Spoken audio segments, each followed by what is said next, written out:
Oke, saya mau menyaksikan begitu besar kasih Tuhan buat saya dan anak-anak.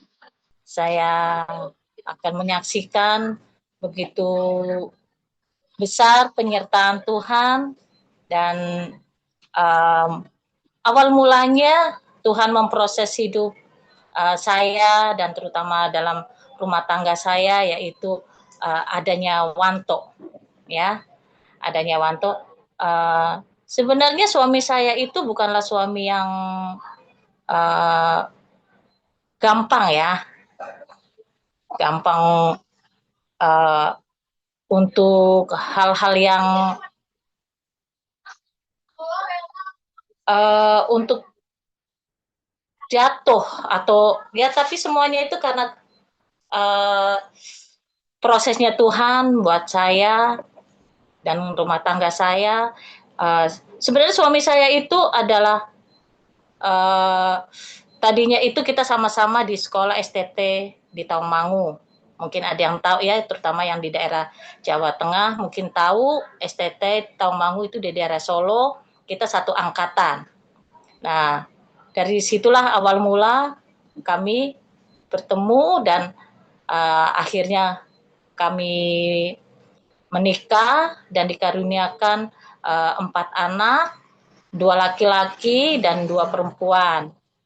Nah, awal mulanya suami saya jatuh dalam perselingkuhan yaitu di tahun 2000, akhir 2000. Di akhir 2000 uh, ketahuanlah waktu itu di bulan Agustus di tanggal 9 Agustus dan saya menemukan kwitansi check-in waktu itu jam jam 21.08 itu uh, jam check-in mereka ya. Tapi waktu itu suami masih mengelak awal mulanya dan akhirnya saya curhat ke ipar saya. Ya saya pikir melalui melalui saya cerita dengan ipar itu, ipar saya mau membantu atau mau menolong saya dan uh, mau menjadi penengah ya buat saya dan suami. Ternyata Tuhan izinkan untuk menjadi alat seperti Ibu Eli bilang ya. Berapa kali bergembala kasih tahu bahwa mereka itu bukan suatu bencana buat kita, tapi itu alat yang Tuhan inginkan bagi kita. Nah, suami saya menjadi suami dan ipar saya diam-diam di belakang saya, bukannya mau menyatukan kami, malam dia ipar saya itu dan suami sering ketemu. Rupanya mereka sering ketemu sampai larut sampai pagi pun mereka lakukan itu. Jadi entah apa yang mereka ceritakan dan pasti ya intinya itu menjelekan ya, menjelekan kita sebagai istri sah ya. Dan setelah itu ipar saya menemui saya dan dia bilang, kamu maunya apa? Dia bilang gitu. Terus, ya maksudnya kakak apa? Saya bilang gitu. Ya, untung udah nggak mau sama kamu. Dia bilang gitu. Oh ya, ya sudah, saya bilang gitu. Kenapa seperti itu? Saya bilang. Ya dia udah nggak mau. Dia bilang. Alasannya apa? Dia udah ada yang bisa urus dia. Alasan suami dan alasan ipar saya itu adalah bahwa saya tidak bisa urus suami. Itu alasan yang pertama. Nah, lalu eh, sebelumnya itu suami saya itu pernah ditembak maling. Ya, itu sempat viral di tahun 2015. Itu sempat viral juga di berita-berita di televisi itu dalam 1 minggu full. Itu beritanya tentang suami saya yang ditembak, Gojek ditembak maling. Itu tahun 2015.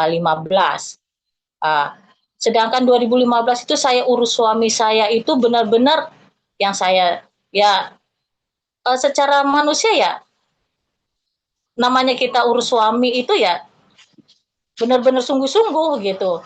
Saya sempat tidur di emperan di Rumah Sakit Cipto waktu itu karena kami tinggal di Jakarta, dan karena itu kasusnya kriminal, jadi suami saya harus dibawa ke rumah sakit yang ada forensiknya. Lalu saya bawa suami saya ke rumah sakit, waktu itu suami masih sadar. Nah, ipar saya itu selalu memojokkan saya untuk, ayo cepetan minta operasi, sedangkan dokter bilang, ibu tunggu ya, Bapak terakhir makan jam berapa, karena itu di pencernaan takutnya nanti makanan itu naik, nanti malah jadi fatal. Nah, akhirnya kita tunggu, akhirnya paslah operasi itu. Nah, saya urus suami itu kurang lebih saya di Rumah Sakit Cipto itu 20 hari. Nah, setelah suami sembuh, sekitar biasa sekitar 2 tahun kemudian ada lagi, adalah kasus underpass Senen. Nah, itu lebih viral lagi. Itu di YouTube pun ada underpass Senen, Gojek. Nah, itu suami saya. Itu suami saya viral di situ, jadi tersangka utama. Dianggapnya tersangka utama bahwa pengerusakan mobil, ya, perusakan mobil, dan akhirnya itu dia padahal dia kalau dibilang itu partner dari polisi ya, di partner dari polisi.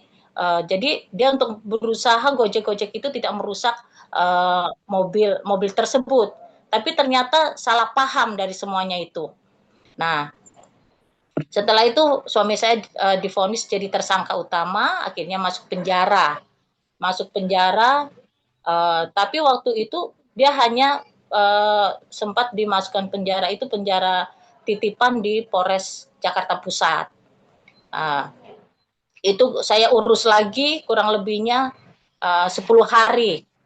10 hari akhirnya lolos, akhirnya bisa keluar, puji Tuhan.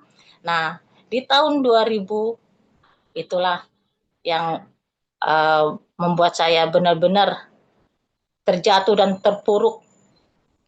Dan saya kenal Ibu Gembala yaitu melalui istri dari teman suami saya, dan dia banyak masukan juga karena dia juga punya kasus yang sama, yaitu suaminya selingkuh juga. Ya, akhirnya saya ketemu Ibu Gem itu di YouTube, lalu saya DM Bu Gem, dan Bu Gem begitu cepat meresponin dan saya dipantau terus.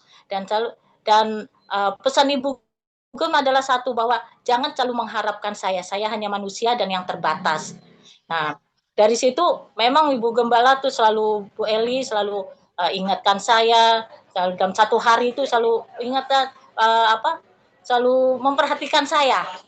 Saya puji Tuhan sekali punya mentor yang luar biasa, itu Bu Gembala, Bu Eli, yang memang sih dasar latar belakang saya pun anak gembala sidang ya, dan saya Kristen dari kecil, dan istilahnya itu kalau orang daerah timur itu bilang Kristen turunan ya.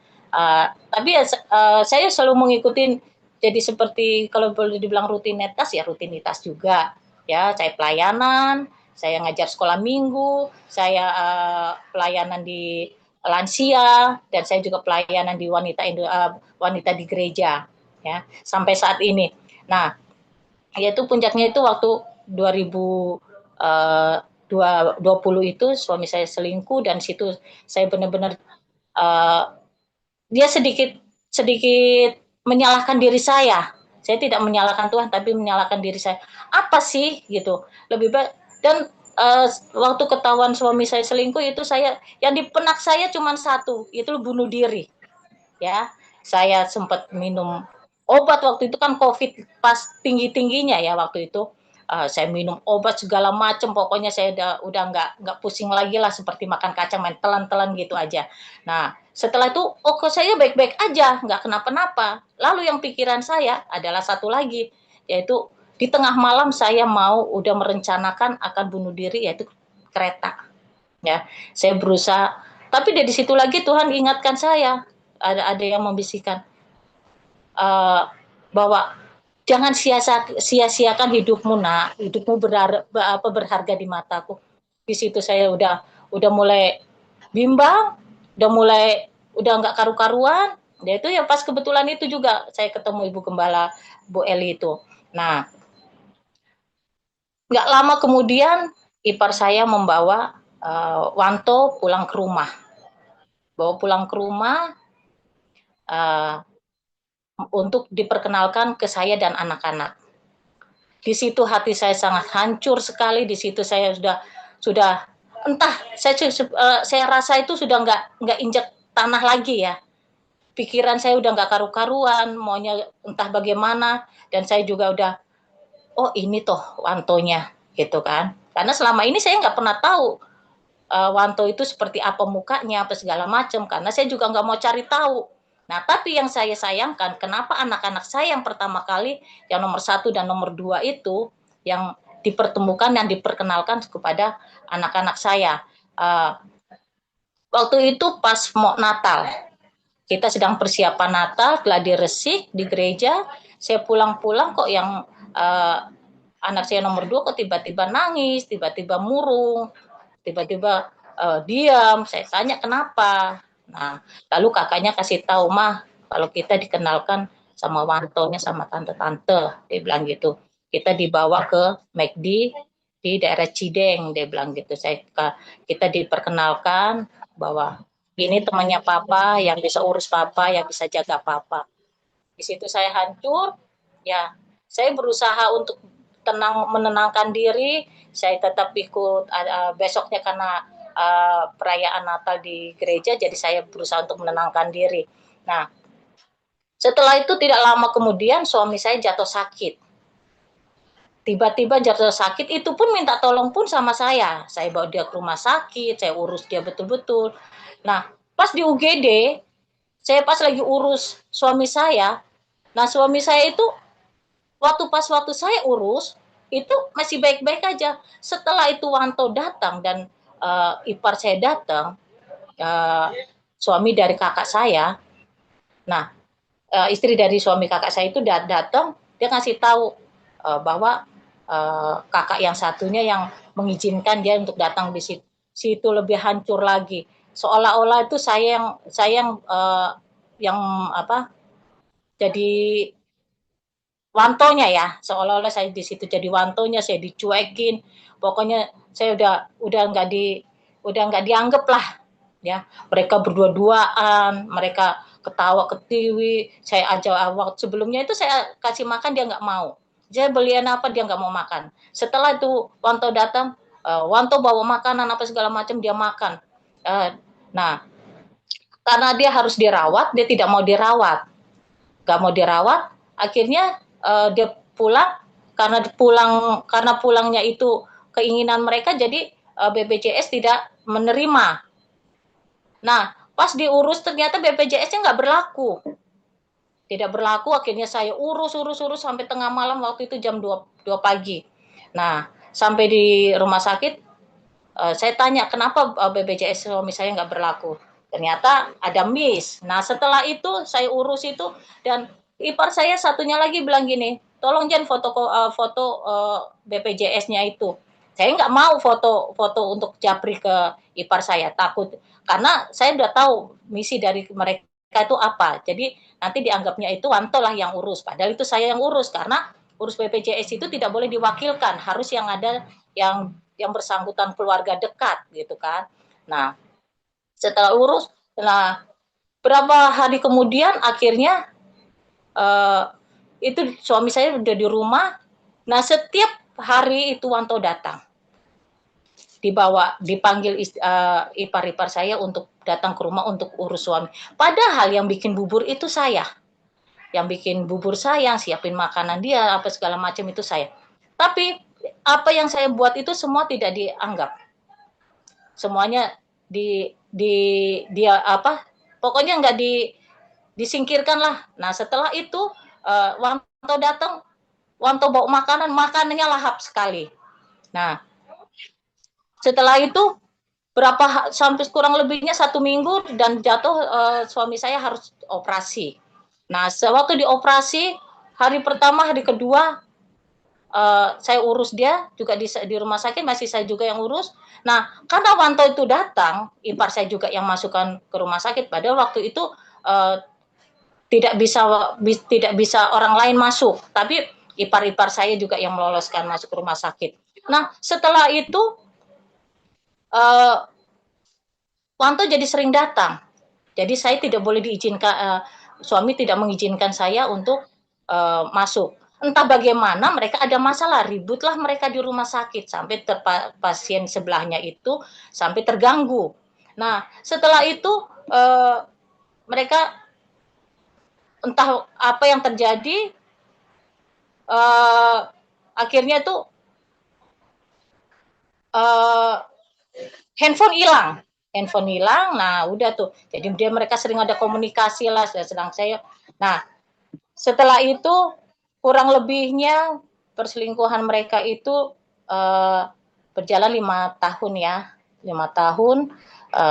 Suami saya udah ngerasa bahwa dia udah nggak nyaman, mungkin udah nggak nyaman kali karena mereka setelah ketahuan itu mereka langsung tinggal sama-sama di kos, dan mereka kos di daerah Priuk. Nah, sedangkan kita tinggal di daerah Senen. Nah, setelah itu suami saya udah merasa nggak nyaman, dan 3 hari sebelumnya itu tanggal 8 Mei suami saya ulang tahun. Nah, nggak pernahnya suami saya itu ulang tahun minta dirayakan, tapi kali itu dia minta dirayakan. Jadi dirayakan itu minta kita sekeluarga yang merayakan. Dia tidak mau diwakilkan, maksudnya nggak mau sama-sama keluarga besarnya.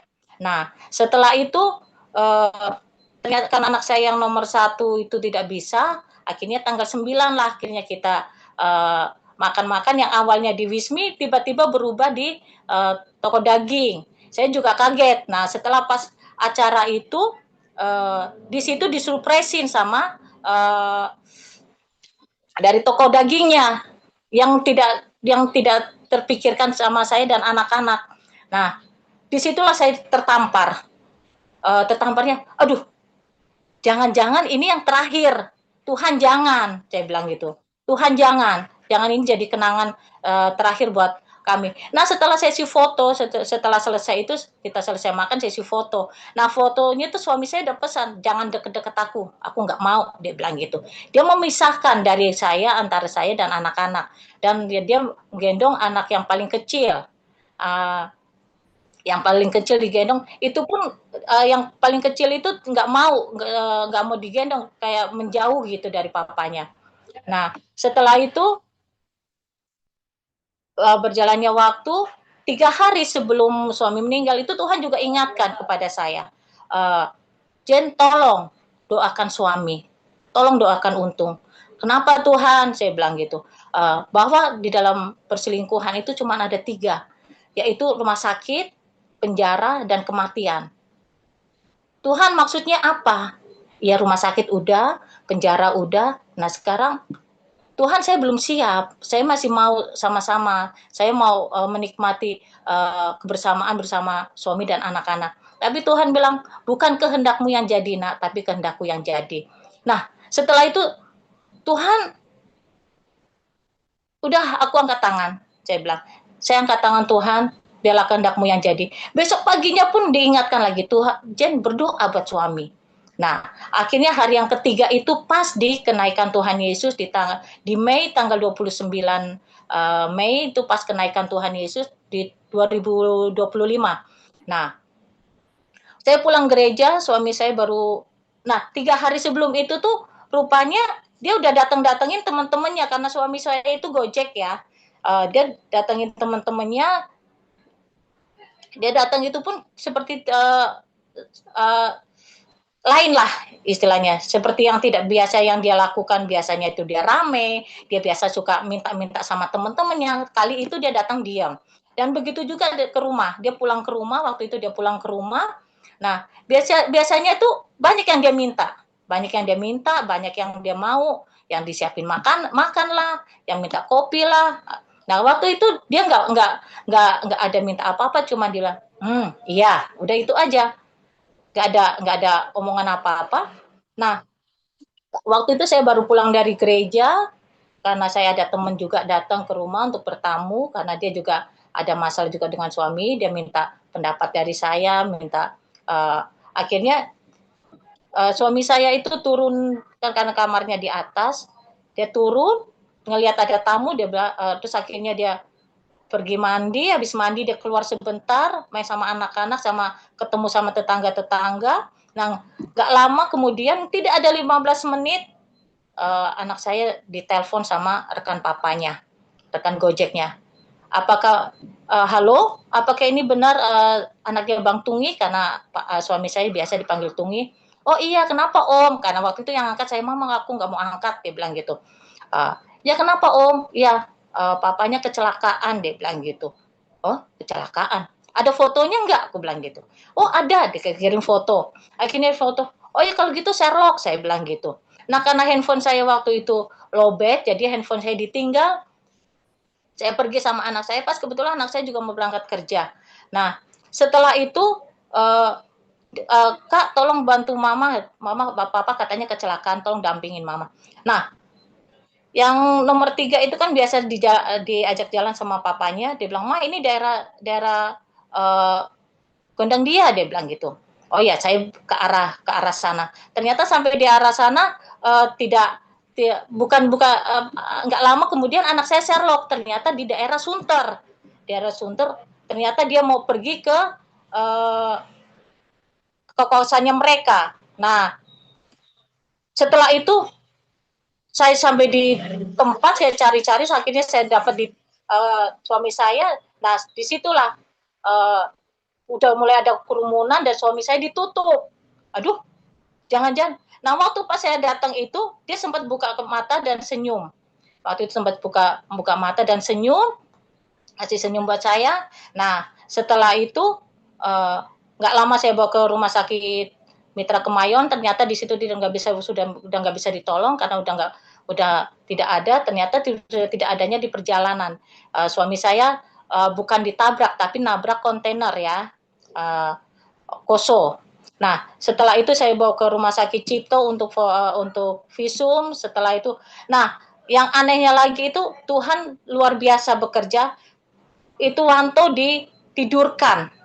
itu ditidurkan dari kejadian saya dari kecelakaan itu karena mereka telepon mungkin sepertinya ada masalah. Kalau ada masalah itu kan telepon mati terus seperti itu. Nah, sampai saya urus-urus semua, akhirnya masuk ke rumah duka itu kurang lebihnya dari kejadian itu jam 2 sampai suami saya masuk ke rumah duka itu jam 9 malam, itu Wanto masih belum bangun. Itu sudah saya dapat kabar dari teman-temannya. Nah, setelah itu sampai di rumah duka, ya puji Tuhan semua berjalan baik dan waktu pas saya mandikan suami saya bilang gini, yang saya udah maafin kamu, dan saya udah ngampuni kamu, tolong kasih muka yang terbaik buat saya dan anak-anak karena yang mau datang ini banyak, jadi seolah-olah kita tidak. Akhirnya di saat itu muka suami saya berubah menjadi senyum. Jadi setiap orang yang datang ke rumah, setiap yang datang ke rumah duka itu mereka senang, bukan karena berdukanya itu karena kok kamu lebih ganteng gitu kan, mereka bilang gitu.